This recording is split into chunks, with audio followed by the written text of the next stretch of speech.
নমস্কাৰ, মই বিষ্ণুপ্ৰিয়াই আপোনালোকক স্বাগতম জনাইছোঁ ডাকঘৰৰ মজিয়ালৈ।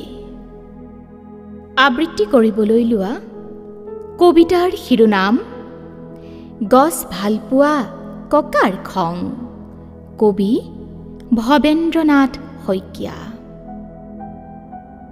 ভাল পালো ৰঘুনাথ, তুমি মোক পুতেৰাৰ বিয়ালৈ মাতিলা, পিছে ৰভাখন দিবলৈকে আমলখি গছজোপা কিয়নো কাটিলা? আলহী অতিথি যাব, ৰভা নাইকিয়া হ'ব, বোৱাৰীয়েও ঘৰখন দিবহি পুৰাই।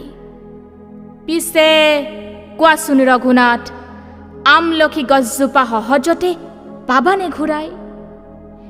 দৰাটিক মাতাচোন, এজুলুকা আশীৰ্বাদ দিওঁ আৰু যাওঁ।